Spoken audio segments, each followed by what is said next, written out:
Magandang araw mga kaibigan. Pag-usapan natin ngayon ang latest na Publicus Asia Survey conducted March 15 to 20, 2025. So, immediately after yung pag-aresto kay PRRD, March 11, tinala sa Netherlands. So ito, magaling itong Publicus Asia, nag-survey kagad. It's a non-commissioned survey. Walang nagbayad. Kaya credible ito.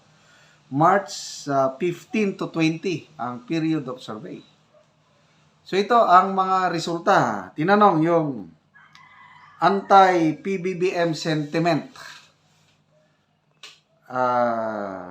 Tumaas. Comparing nung fourth quarter of 2024, 30% sa mga respondents nagsabi na anti-PBBM sila, administration.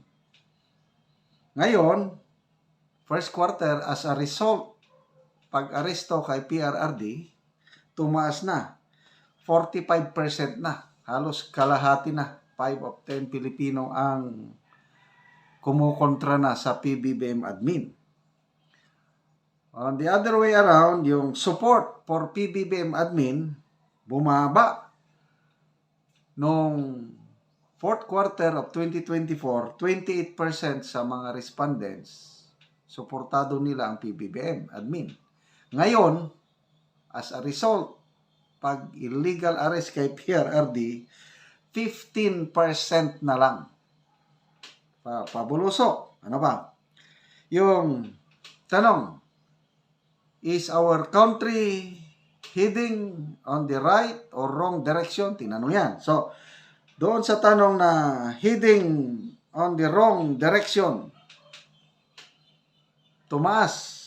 Noong fourth quarter of 2024, 32% nagsabi na we are heading to wrong direction. Ngayon, as a result, yung nangyari kay PRRD, 45% ang nagsabi wrong direction ang tinatahak ng ating bansa. Ano pa?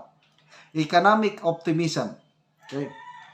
Fourth quarter, 2024, 48% optimistic. Ibig sabihin, may pag-asa pa, 48%. Ngayon, dahil sa nagkakagulo na, kawatak-watak na, 32% na lang ang nagsabi na mayroon silang economic hope or optimism. Napakababa. So, punta tayo doon sa approval and trust rating ng mga government officials. Si PBBM, yung trust rating niya, bumaba, bumulusok. From 23%, naging 14% na lang. Yung approval rating niya, from 33%, naging 19% na lang. Grabe, no? Halos kalahati. Yung distrust rating ni PBBM, napakataas, 63%. Habang ang disapproval rating niya is 57%. So, grabe ang pagbulusok rating ni PBBM. Samantala, si VP Sara, tumaas. Ito na ang trajectory ni VP Sara, dati mataas. Nung grabing demolition job sa kanya, pumababa na, pababa. Ngayon, pagkatapos itong nangyari kay PRRD, umakyat na ang kanyang numero. So, malaking pagkakamali nila itong ginawa nila kay PRRD. Okay, ang trust rating ni VP Sara. Noong fourth quarter of 2024, 31%. Ngayon, dahil sa nangyari kay PRRD, tumaas na 39%. Yung approval rating niya, ganun din, tumaas. 37% ang approval rating niya noon. Ngayon is 42%. So, ito na po ang gaba, dili magsaba. Di ba yun ang yun ang kasabihan? Magbasa tayo ng mga comments.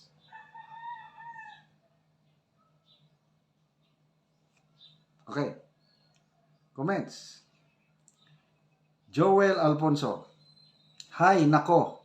Kapag na-impeach talaga si BBM, magpapa-Vikings ako sa family ko with 3 days and 3 nights vacation in Baguio. Kasi ito, post ni na dapat ma-impeach na daw si BBM. Grace Kapilitan, impeach BBM. Dominic Sabanpan. Basta lower ang approval rating ni BBM, fake news. Ha ha ha.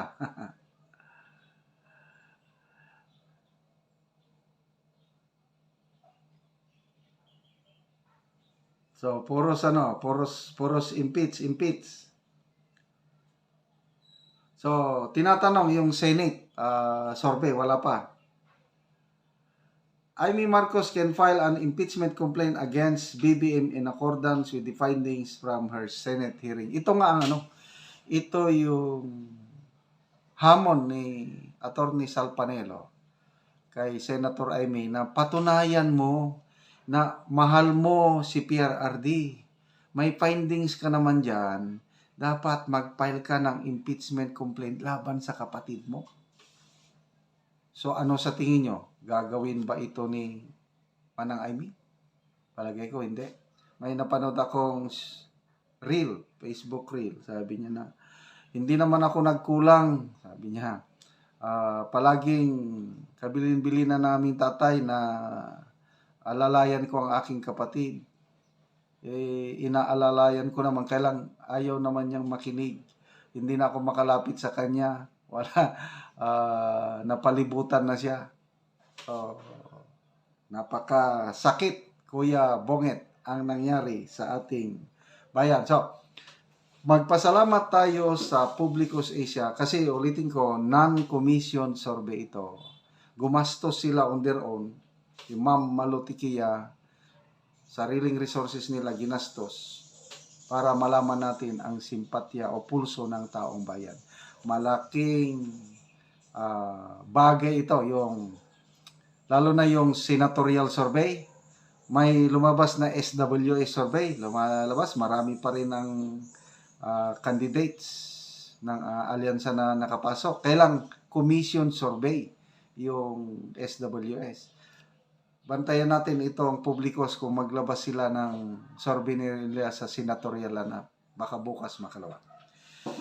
Salamat mga kaibigan sa inyong pagtangkilik sa ating channel. Nakakatulong kayo ng malaki sa Tribong Talandig dahil ang ating sweldo ay ginagamit pantulong sa tribo. Namimigay tayo ng yero at pako para ma-repair ang sira-sirang bahay ng Tribong Talandig sa Bukidnon. Panoorin nyo ang video na ito.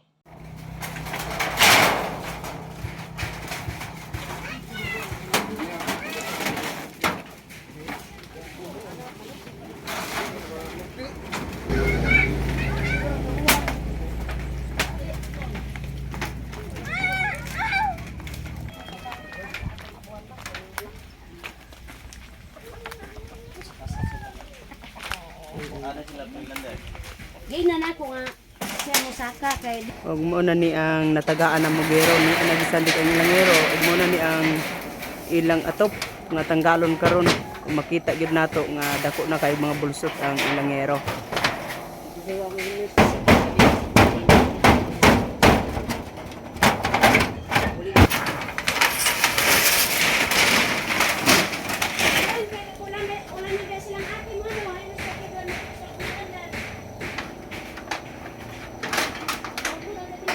Nangaputol na ang ilang yero nga ilang gatangtangon.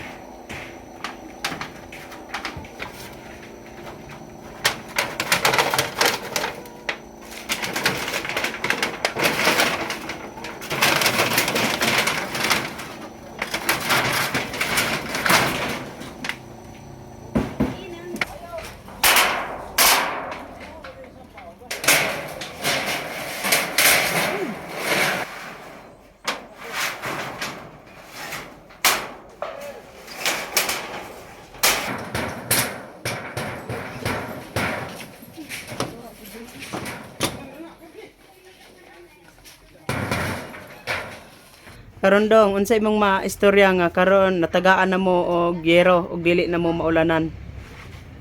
Nagpasalamat po sa Ginoo kay di na yung maturon. Salamat sa taning nag-sponsor ning sin. Thank you. Oo. Sumuna ni Angero nga nakadot sa ilahang balay so dili na gid sila matuluan. So salamat daw sa nagatan-aw sa video og sa nagtabang ni og sa Ginoo.